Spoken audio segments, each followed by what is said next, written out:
buenas noches. Estamos en una nueva entrevista para Voz Media. Esta vez nos acompaña Ernesto Araújo. Ustedes lo conocen, él es ex canciller, ministro de Relaciones Exteriores de Brasil y es el director de la Academia Folia Política. ¿Cómo estás, Ernesto? Muchas gracias por acompañarnos. Muchas gracias, Karina. Un gusto estar contigo acá y con todos los de vos. Bueno, ¿por qué te estamos llamando?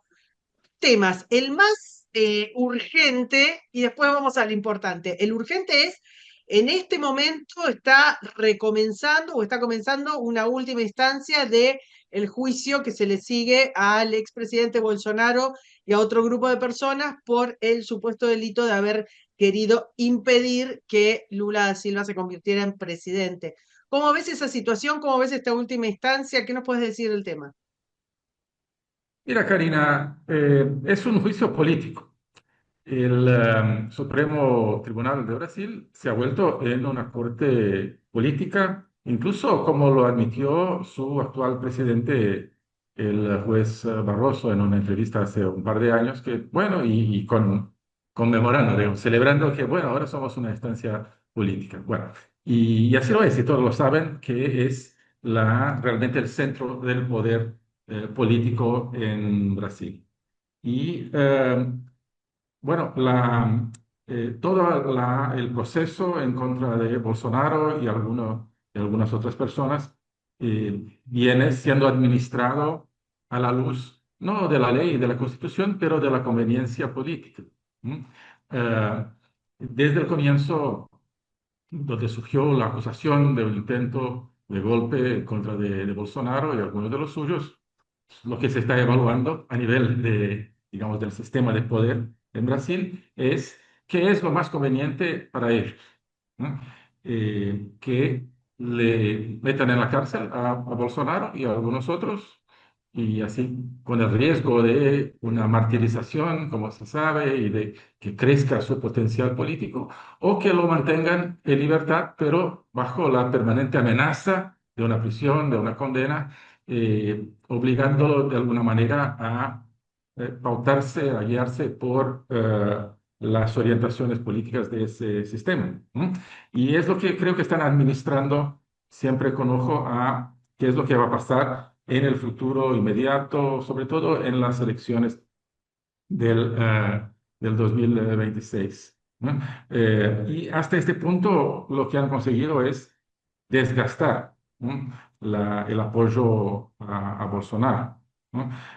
Sigue siendo importante, sigue teniendo una popularidad que Lula, por ejemplo, ni siquiera puede soñar. Lula no puede salir en la calle le dicen las peores cosas.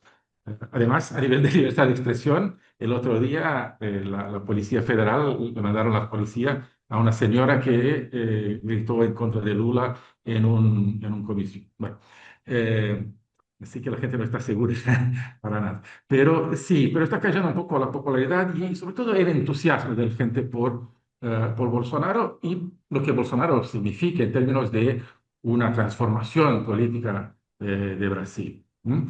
Eh, y con eso ya está ganando el sistema, porque Claro. está mostrando su fuerza, ¿no? Y está mostrando que tiene todo en mano. ¿M? Tiene el futuro de la gente en su mano, el futuro de Bolsonaro, el futuro de la derecha en Brasil, el futuro de cualquier proyecto antisistema, porque no estamos solamente delante de izquierda-derecha, estamos delante de un sistema que involucra a la izquierda, pero que involucra también al centro político en Brasil, involucra incluso a sectores de la llamada derecha, y del otro lado un espacio hoy vacío, que sería de un proyecto antisistema.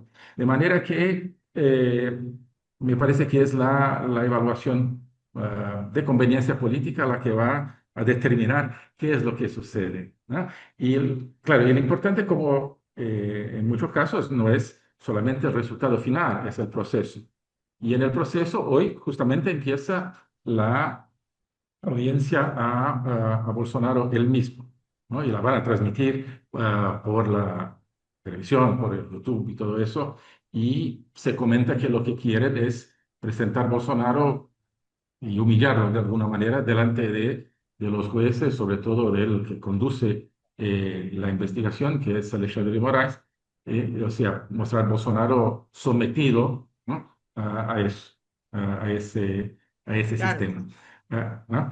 Eh, Qué entonces, primitivo todo, francamente, ¿no? Que sí, sí, sí, sí, sí, sí. No, es primitivísimo, sí, es el poder crudo, nudo y crudo, ¿no? Bueno, cómo se ha llegado hasta eso, hasta eso es una gran cuestión, pero es te la quería realidad. consultar en ese marco y ahora nos metemos con el tema de la censura, que es quizás el Sí, tema más, no es el urgente, pero me parece que es como el que está moviendo las vísceras de lo que puede llegar a ser un futuro gobierno mucho más totalitario en adelante y en donde entonces sí las posibilidades de un recambio democrático quizás se vean afectadas. Pero te quería consultar, además de a Jair Bolsonaro, la persecución o todo esto que estábamos comentando recién, se extiende esa persecución a un montón de gente. Hay diputados parlamentarios que, bueno, han tenido que huir y esta semana se censuraron los perfiles de su madre y su hijo menor de edad. Hay una persecución alrededor de todo lo que sea Bolsonaro o de todo lo que sea la derecha real, digamos, la que no se acomoda a los designios de Lula, ¿no? sí, sí, sí, una percepción que viene de años. Bueno, vos padeciste, por Incluso, supuesto, también, sin ir más lejos. sí, sí, por supuesto, ¿no? Y incluso, bueno, lo sentí realmente en la carne, que es el poder de las fake news que vienen oficialmente de los medios de comunicación apoyados por corrientes políticas, ¿eh? Y que llaman fake news aquellos que intentan sacar alguna información independiente, ¿no? Todos los días me enfrentaba con mentiras completas respecto de lo que intentaba hacer en Cancillería y otros temas. Así que hay dos problemas, porque hay una censura a los que intentan, bueno, crear, o sea, dar las informaciones y comentar las informaciones, porque el ser humano no es una máquina, ¿no? Hay el hecho y hay siempre la interpretación. La gente tiene interpretaciones distintas y tiene derecho de intercambiar estas Exactamente, interpretaciones. sí, sí. ¿No es cierto? No es solamente una cuestión del hecho. Pero, entonces, hay la censura y hay la promoción de las narrativas oficiales, ¿no? A través, sobre todo, del gran canal de comunicación que tiene un casi monopolio en Brasil, que es el sistema Globo, que se ha vuelto, y la gente lo comenta, una especie de oficina informal de comunicación del gobierno Lula y del Supremo Tribunal, ¿no? Que pasa todos los días cantando la narrativa oficial, el briefing de cada día. Así que no es solamente la supresión de algo, pero también la promoción de una narrativa oficial y falsa. Eh, Es notable otra que eso cuestión. se haya Sí, repetido CNN en Estados Unidos, repitiendo la narrativa demócrata, sin sí, ningún filtro, el diario El País, o sea, repitiendo la narrativa del PSOE de vuelta, sin ningún filtro. Estamos hablando de medios que, más allá de que tuvieran una, digamos, no sé si una afiliación, pero por lo menos una preferencia, son medios que fueron súper importantes y determinantes en su momento en el país y de pronto se transformaron prácticamente en newsletters de el país, perdón, del gobierno del gobierno. eh, izquierdista que haya tocado en su momento, ¿no? Sí, sí, sí. No, ese es una gran parte del problema, la oficialización de los medios de comunicación. ¿M? Que incluso el Papa León XIV ahora intentó llamar la atención para eso, ¿no? Pidiendo a los periodistas que digan la verdad. Es un poquito una esperanza que hay. Pero sí, no, y esa parcialidad de los grandes medios de comunicación impacta al mundo porque uno ve en los grandes países democráticos la opinión pública, sobre todo en Europa y Estados Unidos, que es determinante, digamos, en el mundo más o menos democrático, es impactada por esa narrativa oficial, porque sus correspondientes en Brasil y su manera de informar sobre Brasil es a partir de de los Claro, medios oficiales. el medio masivo de mayor difusión, claro, es que es así. Claro, ¿eh? Bueno, Claro, lo hemos visto entonces, también con la BBC, perdón, pero que sí, claro, directamente se claro, ha ¿no? transformado en un órgano pro Hamas, por Claro, ejemplo, y él es quien de alguna manera reparte información al resto del mundo sobre lo que ocurre cuando ha total, mentido total, sistemáticamente. total. Realmente es un fenómeno digno de ser analizado aparte, ¿no? Total. Y eso impacta, por ejemplo, Lula acaba de hacer un viaje, una visita a Francia y es recibido por Macron con grandes honores y la gente dice, mira, el prestigio internacional que tiene Lula y que tiene Brasil.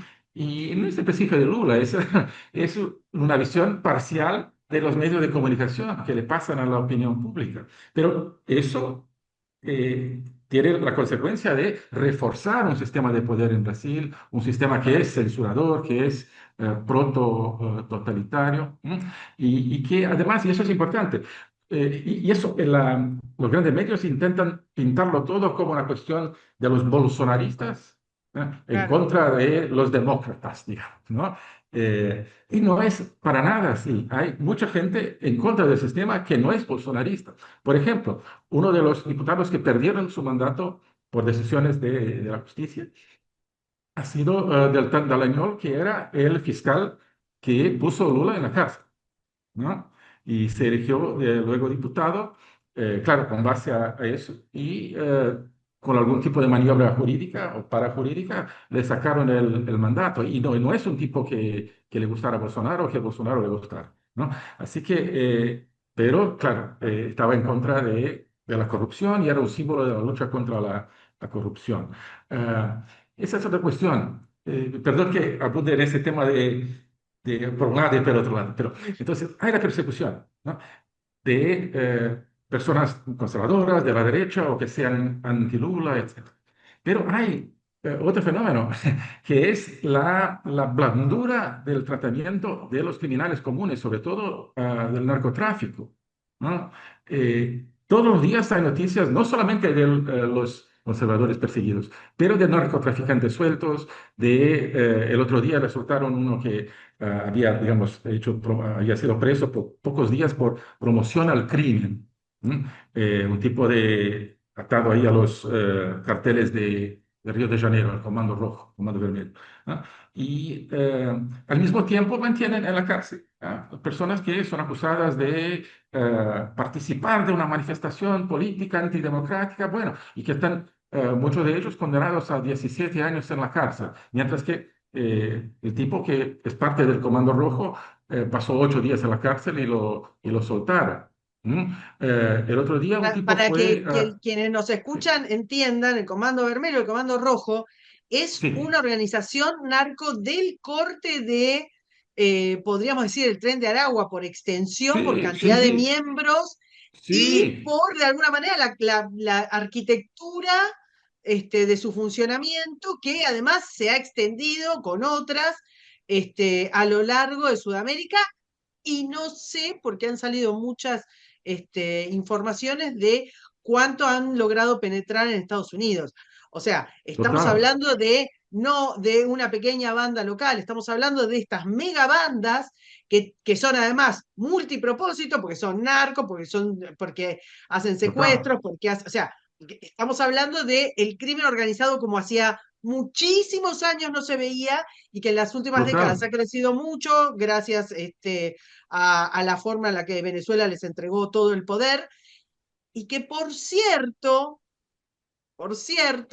tienen sus raíces en el socialismo del siglo XXI, en ese foro de San Pablo que nació gracias a Lula. Nunca hay que olvidarse de eso, creo que hay que repetirlo siempre porque si no, cuando uno habla del foro de San Pablo y de lo que es el socialismo del siglo XXI y de la manera en que se apoderó de nuestro continente y llegó a Estados Unidos tan poderosamente y demás, nunca hay que olvidarse que es Lula la base, la cuna, el ideólogo de todo esto, junto con, bueno, el difunto. Pero, en fin, Por supuesto. Sí, no, eso es importantísimo. Hay el Comando Rojo, hay el PCC, que es el primer comando de la capital, es lo que significa, exacto. que son organizaciones criminales, pero que también son de alguna manera organizaciones revolucionarias que nacen de una unificación entre el socialismo radical, el comunismo y el crimen organizado. El Foro de San Paulo se lo puede definir como esa unión del crimen organizado con el socialismo, ¿no? Eh, se han dado cuenta del potencial político revolucionario del crimen organizado y se han implantado en el poder en Brasil, Venezuela, ahora Colombia, bueno, de alguna manera en Argentina en su momento, por suerte Argentina está mucho mejor ahora, pero en toda Latinoamérica, en base en esa dualidad, digamos, del socialismo con el crimen organizado, ¿no? Y un crimen organizado que no es un crimen común, es extremadamente poderoso.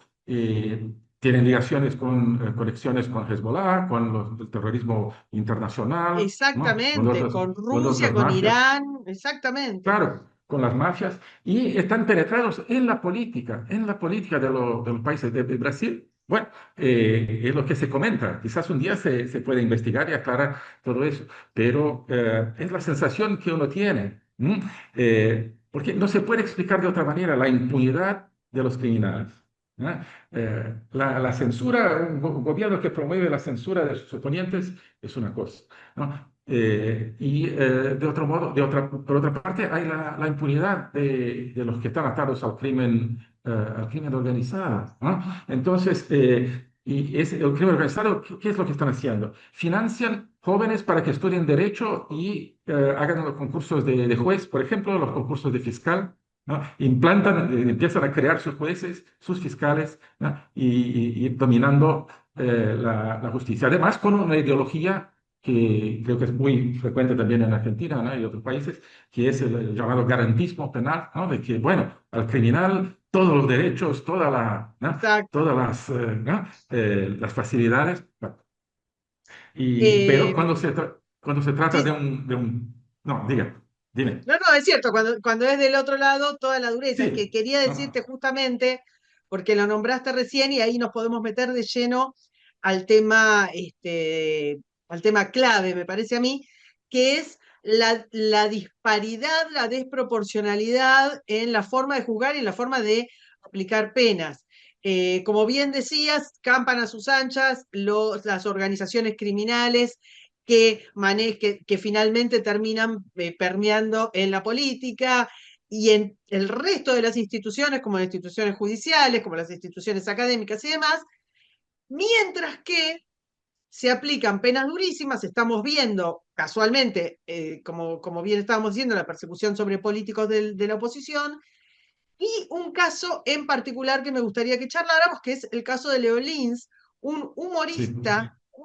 un señor que hace chistes, y después están todos los matices alrededor de esos chistes, los cuales ni siquiera quisiera darle aire a ese argumento, porque el humor no te tiene que gustar. Te puede gustar uno, te puede gustar otro, puede ser más ofensivo, menos ofensivo, más bruto, menos bruto, más negro, menos negro. No es el problema es la censura hacia el humor, porque cuando se censura el humor es que ya pasaste todos los límites. A este señor, Leo Lins, que fue juzgado por un show de stand-up, un video que estuvo al aire en YouTube en 2022, se le han dado nada menos que 8 años de prisión más una multa altísima y demás, pero 8 años de prisión, o sea, la prisión que equivale a un secuestro extorsivo, la prisión que equivale a un hurto violento, eso para un señor que hacía chistes. sí. Decime cómo llegamos hasta acá y después sí te quiero preguntar sobre los detalles del aparato de censura que quiere instalar sobre las redes, que es la monomanía de los políticos del establishment mundial, diría, porque la verdad es que están todos en la misma. Pero vayamos a este caso, porque este caso es como, no sé, es un escándalo que no lo veo reflejado. No sé si la sociedad brasileña está realmente consciente de lo que está pasando, si tocó este tema, si los escandalizó, si los ofendió, o si no. Sí, sí, hay un escándalo enorme y justamente que está en las redes sociales, que la gente tiene miedo de decir las cosas. El escándalo, no, claro, no transparece en los grandes medios de comunicación. Hay un escándalo. El humor es una de las fuerzas de los débiles, ¿no? El humor es una gran fuerza de la sociedad desorganizada, de la sociedad civil, en contra de los poderosos. Siempre ha sido así. ¿M? Además, en Brasil, que es un país donde la gente tiene una tendencia, ¿no? de usar el humor, de no llevar las cosas demasiado pues, en serio y como un trazo cultural, ¿no? Yo me acuerdo cuando era chico, durante el régimen llamado régimen militar en Brasil, el humor no era que no hubiera ninguna censura, había alguna, pero era bastante abierto y el humor ha sido importantísimo para, digamos, deslegitimar ante la sociedad el régimen militar. ¿Mm? Eh, ¿Mm? Luego, con el tiempo, ¿qué es lo que ha pasado? Se han oficializado muchos humoristas, ¿no? Que tienen sus simpatías de izquierda y que cuando llega al poder Lula ya en 2023 dejan de hacer humor, sobre todo Exacto. ahora, más recientemente, ¿no? Porque el humor se hace en contra del poder, ¿no? El humor en favor del poder no, no tiene sentido, ¿no? Y entonces dejan de hacer humor. El humor en Brasil está desapareciendo. ¿Y qué es lo que se quiere hacer ahora? Claro, criminalizar cualquier tipo de humor que pueda justamente servir a esa característica de una contestación social al poder dominante. Quiere que los humoristas tengan miedo. Los chistes de Leo Lich, le están llevando a la cárcel, no eran políticos, además, fueron considerados racistas. ¿M? Eh, pero es una señal, ¿no? Para que no se haga. Pero mira, ni se te ocurra, si eres un humorista, hacer un chiste en contra de los poderosos. ¿M? Porque acá le sacaron a No, un... y No, además hay otra cosa, ¿eh? perdóname que te interrumpa. Dime. Lo que hay también es la idea de que la fantasía que hay alrededor de cualquier manifestación artística, porque uno entiende, o sea, cualquier persona que ve un show de Lins o que lee un chiste de más, entiende la diferencia, porque esto tiene muchísimas aristas. Por ejemplo, llevar el paternalismo del Estado a extremos en los cuales vos consideres que alguien no entiende que algo es un chiste y que algo no lo es, que algo es humor y que Esa, algo no lo es. Entonces necesitas que se meta la justicia a decirte, no, esto no, porque esto es un grupo minoritario u oprimido, o toda como decirte, esta cosa loca, woke, en lo cual basta que el Estado determine que algo es un grupo oprimido para que se haga con la tutela de eso y bueno, ella pueda determinar dentro de la vida privada, porque estamos hablando de chistes dentro del marco de lo privado, ¿verdad? Eh, digamos, de lo privado, es un espectáculo, no es algo que tuviera que intervenir el Estado. Pero digo, todo esto además genera la idea de que el día de mañana cualquier representación que vos hagas de algo, el Estado debe, pues, digamos, intervenirla. sí, O sea que, no sí. sé, mañana alguno hace de asesino, bueno, va a ser criminalizado porque aparentemente la gente no puede distinguir entre lo que es verdad y lo que es ficción. Es realmente muy loco que hayan avanzado. Yo me cuesta mucho entender y pensar que esto que esto tiene que ser explicado. Si tenemos que explicar que no se puede criminalizar el humor, ya es que tenemos que explicar todo, que tenemos que explicar por qué el Estado no es ni nuestro padre, ni nuestro Dios, ni nuestro amo, ¿no? Totalmente, totalmente de acuerdo. El paternalismo, el control total. Brasil se ha vuelto un laboratorio avanzado de la sociedad de control. ¿M? Decía, es un país hoy proto-totalitario, si no es ya totalmente totalitario, pero de una manera perversa, porque con una fachada de instituciones dichas democráticas. Hay un Congreso, hay una Suprema Corte, hay un presidente electo, lo que es peor aún, ¿no? Porque eso, si es una dictadura completa, ¿no? Pero hoy ya no, el siglo XXI es quizás el siglo de un nuevo formato de dictaduras, ¿no? Dictaduras disfrazadas de democracia, que es mucho peor, lo que es mucho peor, porque les viene el prestigio de la idea de democracia. Eh, sí, refuerzan esa idea de que el individuo es un incapaz, ¿no? Que no tiene capacidad para nada, el Estado tiene que decidir absolutamente todo, ¿no? De que la manera de pensar es algo que tiene que venirte ¿no? Implantada desde los que administran o sea, la comunicación, la información y todo eso, ¿no? O sea, es la distopía, o distopia, no sé, de Orwell, ¿no? Del Ministerio de la Verdad, ¿Dónde es que trabajaba Winston, ¿no? El personaje Pero de es que exactamente, 1984. porque El aparte Ministerio cuando de la ya te Verdad. dicen de qué te podés reír y de qué no, bueno, es, es, es francamente, sí, es una distopía y es un totalitarismo, a mi juicio, ya abierto, porque cuando uno habla de totalitarismo, bien puede mirar si es algo totalitario o no respecto de algunas funciones institucionales, como bien decías, bueno, hay una corte, hay un Sí, presidente, hay una ficción de esto me hago cargo yo, ficción de elecciones, pero cuando se criminaliza el humor, bueno, estamos ante una dictadura, no hay mucha más vuelta que darle, total, francamente. total.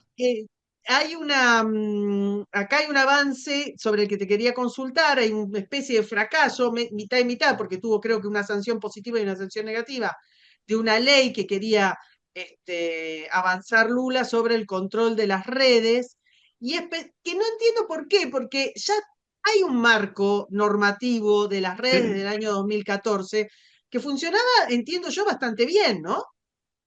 Sí, sí, sí, que no era lo ideal quizás, pero que funcionaba, y que de alguna manera enmarcaba una cierta libertad en las redes. Pero el sueño regulador y controlador no tiene fin, o la pesadilla, ¿no? Hay un artículo Entonces, sobre el que se han montado de ese marco, creo yo que es el artículo 19, que impide una cosa, y es esto lo que hablabas, Ernesto, la ficción de democracia. ¿Qué impide el artículo 19? Bueno, que vos puedas meterte con los perfiles de la gente o levantar, sacar información de las redes sin una orden judicial. Un mínimo, un mínimo. Bueno, mínimo, lo que no quiere Lula y que dice Lula y ese matrimonio que tiene con Moraes y con los infinitos organismos que controla Moraes, los infinitos organismos judiciales que controlan el superjuez Alexander Moraes, es que no se necesita orden judicial, para nada, ya está. A ver, no se le ocurre a ya uno, ponen un está. tipo, ¿no? Se saco la información como quiero en el momento que Sí. me parece a mí, más o menos. ¿Qué está pasando con eso? Sí, mira, en el Congreso, ¿no? Donde normalmente están los representantes del pueblo, eso no va a pasar. Ya se ha visto que, bueno, creo que la mayoría de por ahí, de los políticos les gustaría, pero sería demasiado impopular y se arriesgarían demasiado.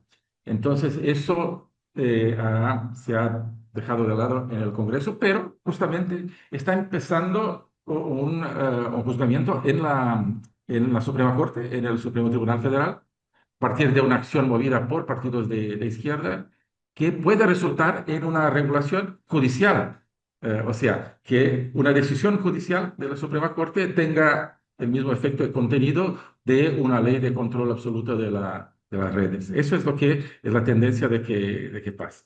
¿Mm? Bajo el curioso argumento de que mira, si el Congreso no tiene el coraje de hacer las cosas, va a ser la Suprema Corte que va a hacer. Mira, no es cuestión de coraje o no. El Congreso tiene derecho y ha sido eso, hecho por eso. Si quiere regular algo, regula. Si no quiere, si no hay una mayoría, no regula. O sea, la no reglamentación es también un derecho y una decisión, de un Congreso de representantes del pueblo. Entonces, eso es la destrucción de la democracia representativa. ¿M? Los representantes del pueblo no están ahí para representar ni para hacer las leyes. Si a la Suprema Corte, o sea, al sistema de poder, no le gusta una ley votada por el Parlamento, la casan, la destruyen, ¿no? Y peor aún, si no le gusta la ausencia de una ley, ¿m? Van a encontrar el pretexto de sacar una decisión que tenga el valor de la ley. ¿Y quién es que va a hacer algo en contra de eso? Si uno protesta, va a ser llamado de antidemocrático, ¿no? Sí, en el mejor de Porque los casos, claro, llamado antidemocrático, si no es que te en lo mejor de los condenan. casos, claro. Sí, Porque, ¿no? pero, Sí, vuelvo a lo mismo, porque nos estamos olvidando de cómo funciona el sistema republicano. el Poder Claro, Legislativo hace las leyes, el Poder Judicial las aplica. El Poder Judicial no puede hacer leyes, no debe hacer leyes, no tiene la potestad de hacer leyes, no está claro, para hacer leyes. ¿Cuándo claro. hace leyes? ¿Cuándo todo se mezcla? En las dictaduras. En las dictaduras no hay división Perfecto. de poderes. Chau, no hay más vuelta que darle. Te quería consultar, hace pocos días fue impedido, tuvo una sentencia por la cual no puede presentarse como candidato un empresario, el dueño de, quizás lo pronuncio mal, de una mega empresa que se llama Havan. Va, va. Esto Sí, sigue Luciano como Hang, la sí. línea también de otros lugares, sobre todo, por ejemplo, en Europa, en donde un político, si es de derecha o si no es de parte del oficialismo, porque de derecha es cualquier cosa que no les parece, eh, termina, termina encontrando el Poder Judicial alguna forma de decir que no va a ser democrático y le impiden presentarse a elecciones. ¿Este mecanismo cómo lo ves? Sí, De ese alguien es que no otro cometió absurdo. ningún delito, ¿no? Porque si cometen o piensan que cometen un Ah, delito, va. Si no cometen ningún delito, es como, como una justicia preventiva, no sé. claro, no, es otro absurdo y es una parte también del mecanismo de control absoluto y de totalitarismo. Porque, ¿cómo funciona en Brasil? Desde hace tiempo, quizás, las cosas. Es un capitalismo de lazos, es una expresión que se ha creado en los años 90. ¿No? O sea, un empresario o una empresa va adelante no de acuerdo con la calidad de su producto, sino con la amistad que tiene su dueño con el aparato político, ¿no? Los lazos, las amistades que tiene con el aparato político, ¿no? Entonces, es un capitalismo también de fachada, ¿no? La cuestión es involucrarse ¿no? en esas amistades políticas y, claro, amistades que tienen ahí por ahí alguna circulación de algo que no son solamente sentimientos, ¿no? Y bueno, con eso se ha desarrollado muchísimo, ya existía, pero se ha desarrollado muchísimo bajo el régimen de Lula. O sea, hay los empresarios amigos que son los que tienen éxito. Si eres un empresario y no tienes amistades adentro del sistema de poder, estás liquidado. Estás liquidado. Y más liquidado aún si no solamente no tienes esas amistades, pero estás del otro lado. Si quieres apoyar a los candidatos conservadores, de derecha y tal. Entonces, Luciano Hang es uno de los poquísimos, porque el sistema funciona así, y es uno de los poquísimos empresarios de alguna ambición, de alguna extensión, que se han, digamos, involucrado en la política por el lado de la derecha, ¿no? Entonces, ¿qué es lo que hacen ahora? Un efecto demostración. Mira, ¿qué es lo que te pasa si te haces de tonto y quieres, si eres un empresario y quieres tener una participación y financiar a campañas de derecha y algo así? Es lo que te pasa, vas a ser excluido de la vida política, o peor aún, o peor aún. Mientras que ¿no? el condominio de poder entre grandes empresarios y el sistema de Lula y el sistema actual es enorme, ¿no? Ahí no les importa nada y las cosas pasan, ¿no? Y pasan todo el tiempo, ¿no? Eh, Hay una denuncia ahí en contra de los famosos hermanos Batista, que son los empresarios que ahora dominan el sector de la carne en Brasil, la JBS, que son los grandes amigos, entre los grandes amigos de Lula, y están expandiendo sus actividades para toda parte y ganando contratos y ganando, ¿no? En los sectores también de energía y de todo eso, ¿no? Y si uno lo va a cuestionar, va a tener, ¿no? Muchísimos problemas. Claro, la justicia no lo va a cuestionar, los fiscales no lo van a cuestionar.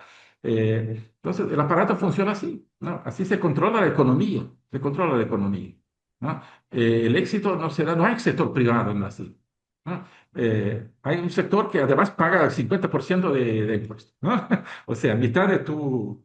De lo que hagas ya va directamente al Estado. Y la otra mitad, ¿no? Para que lo puedas invertir, ¿no? Investir y todo eso, tienes que buscar una conexión política ¿no? Con los amigos correctos, ¿no? Eh, así se controla la cosa. Hablando de los amigos correctos, te pregunto para cerrar y no te saco más tiempo. Tuvimos en estos días, recientemente, una reunión Macron-Lula.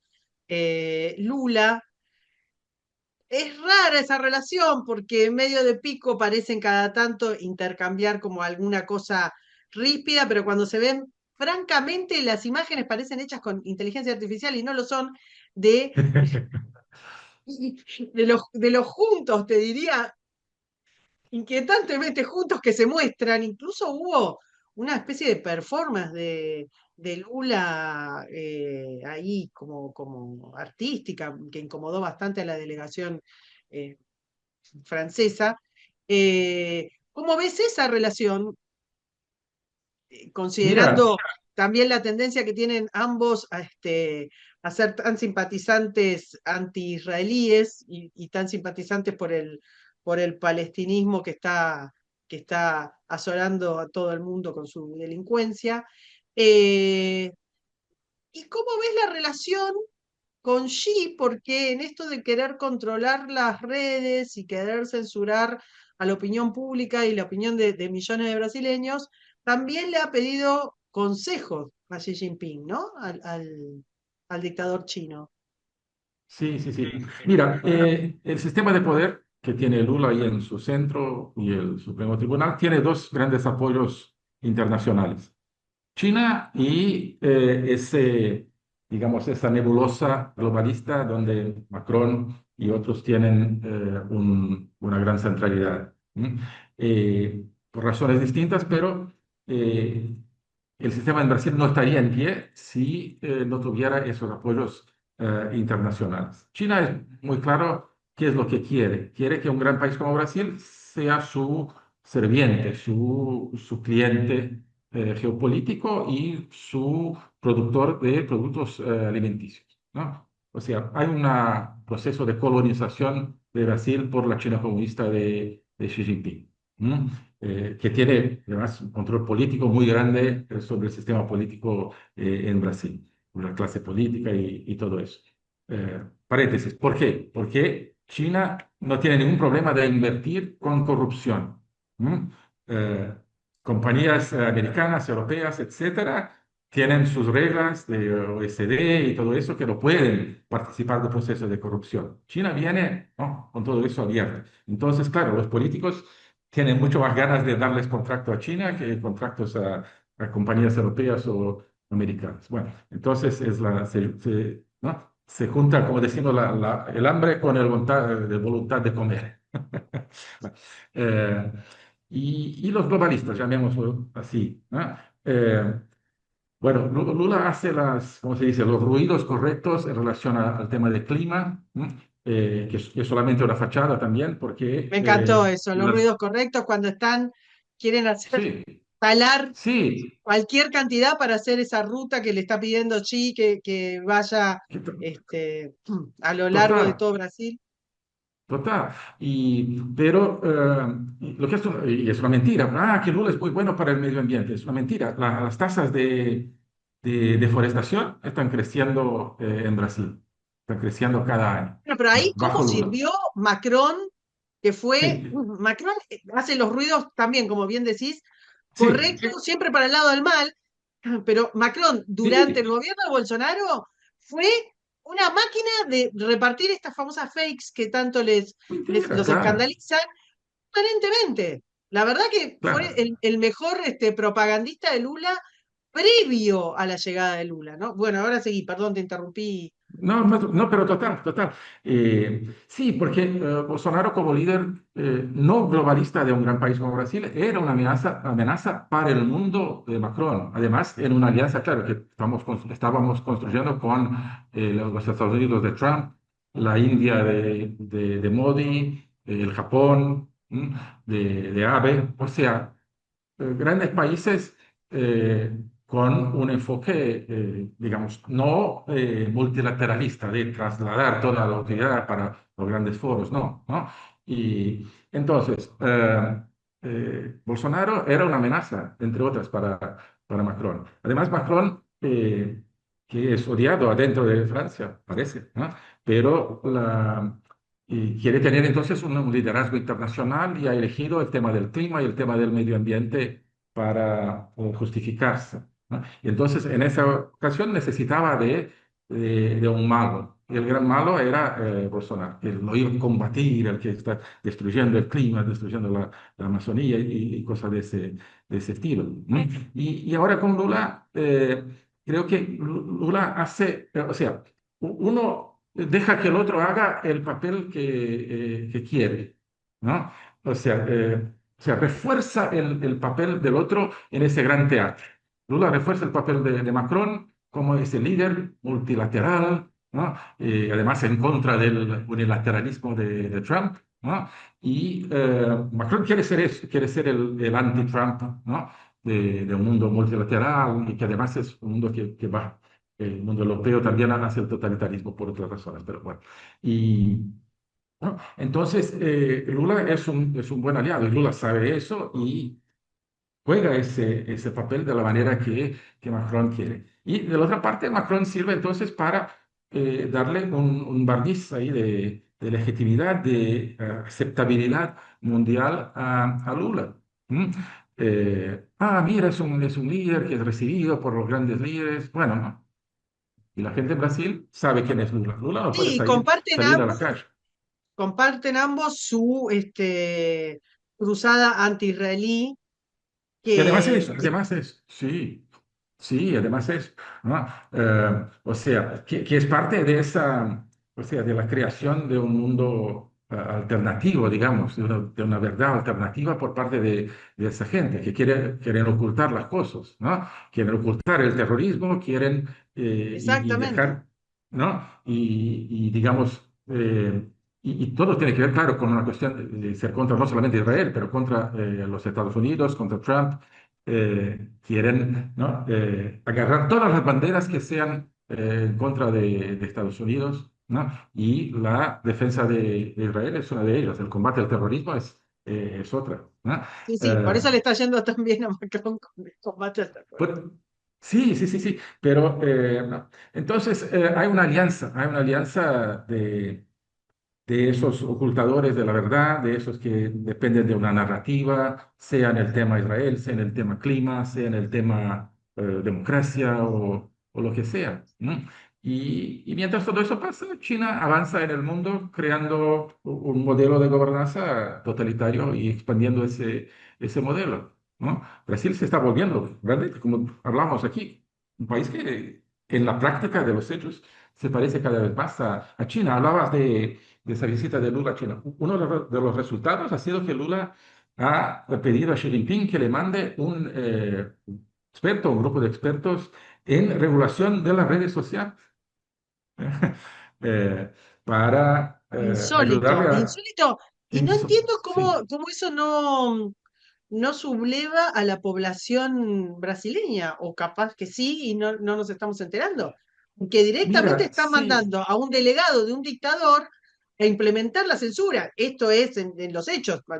Estoy haciendo la traducción de... sí, es un excelente punto. A mucha gente le parece lo siguiente. ¿Cuál es la figura que todavía es el catalizador de una contestación a todo eso en Brasil? Es Bolsonaro. Así que si dominan Bolsonaro con esa amenaza permanente de prisión, ¿m? Eh, anestesian a la gente. ¿M? Hace que la gente mire, bueno, Bolsonaro está diciendo que en este momento no tenemos que ir demasiado en contra de eso, entonces no vamos demasiado en contra de eso. ¿M? Y entonces, y realmente eso es lo que está pasando en Brasil desde el año 2021 más o menos, que es la transformación de todo lo que es el espectro conservador en el llamado bolsonarismo. ¿Qué es lo que significa? Significa que la gente va a donde Bolsonaro va y hace lo que Bolsonaro dice. Ya no les importa a mucha gente las ideas del conservadurismo, ¿no? Bolsonaro ya no es un representante de muchas de esas ideas, es un representante de sí mismo. Así que si el sistema logra, como está logrando, anularle a Bolsonaro y hacer de Bolsonaro un instrumento de calmar la gente, ¿no? De alguna manera anestesiar la gente, no hay una contestación, porque la gente, bueno, si Bolsonaro está así, vamos con Bolsonaro. ¿No? Y eso explica por qué no hay más indignación ante los casos de, bueno, no hablamos acá del caso de corrupción que está surgiendo con la seguridad social en Brasil, donde no sé si están siguiendo eso pero han sacado dinero de las jubilaciones de la gente, ¿m? Y transferido a entidades sindicales y otras, eh, de alguna manera aliadas del sistema de izquierda y del sistema del poder. No se sabe todavía la cantidad, pero se habla de algo como 100.000 millones de reales, que serían como 20.000 millones de dólares, ¿no? En desvíos de las jubilaciones de gente. ¿No? Y ahora se está formando una comisión parlamentaria para investigar eso, pero que por los nombres que están ya se sabe que no van a dar en nada. Eh, y eso es lo que realmente está. Y la gente tendría que estar saliendo a la calle para pedir que eso se acabe, que se acabe ¿no? ese desplante de corrupción, censura, alianza con los totalitarios, alianza con los terroristas, ¿no? Y todo eso, antisemitismo, que es una cosa horrible del gobierno Lula, ¿no? Y tantas otras cosas, ¿no? Pero la gente no está saliendo a la calle, no está saliendo a la calle. ¿No? Está domesticada de alguna manera, domesticada. Muy distinto de lo que pasó entre 2013 más o menos y 2018, cuando se eligió a Bolsonaro, donde enormes manifestaciones y que después Sí, siguieron sí, durante el... y quizás el ¿no? escándalo que fue el Lavallato, la gente se termina Sí, acostumbrando, ¿no? Como dando por sentado que es así como funciona el sistema. Y eso sí, es una manera de que ganen. En definitiva, como empezaste diciendo en esta entrevista, de alguna manera, si logran eso, ya ganaron. Este, exacto, ganaron en parte. exacto. En fin, Ernesto, yo te agradezco Bueno, muchísimo estos minutos, todo este bueno, paseo que hicimos por la actualidad brasileña, deseando que de alguna manera algo ocurra para que este infierno se termine. Pero, en fin, muchísimas gracias por haber estado con nosotros. muchas gracias a ti, Karina, y es una excelente oportunidad de que a través tuyo pueda hablar un poco de eso, porque realmente hablamos un poquito, ¿no? De la realidad, pero es importantísimo que fuera de Brasil se sepa de las cosas, porque Claro que no sí. solamente porque la realidad siempre tiene que imponerse y la verdad, pero también porque, como decía, Brasil es un laboratorio de totalitarismo. Entonces, es importante que en los países se estudie eso, que la gente esté consciente que todo eso puede pasar y va a pasar en los países que la gente no se Nunca hay que fije. olvidarse que Brasil Pero, fue la cuna del socialismo que exacto, atravesó el continente americano, que se insertó en el Partido Demócrata, que además se insertó en los partidos como el PSOE en España, sí, el sí, poder que lograron en tan poco tiempo, esa idea que salió de la usina de Fidel y de, y de Lula, nunca hay que olvidarlo. O sea, cuando uno mira a Lula está quizás por el tiempo transcurrido y por la poca difusión, tenés razón, olvidando que ese fue el germen de uno de los grandes males de este siglo. Porque la verdad que fue... totalmente, totalmente, totalmente. Y la gente está, "No, que el comunismo acabó, que el marxismo acabó". Está ahí el proyecto, con otros colores, pero y con ese pollo internacional completamente incomprensible, con toda esa formación de narrativas y la mentira, pero hay que tener fe que la verdad va a surgir. Muchas gracias y nos vemos en la próxima. Nos vemos, Karina. Muchísimas Hasta gracias. luego.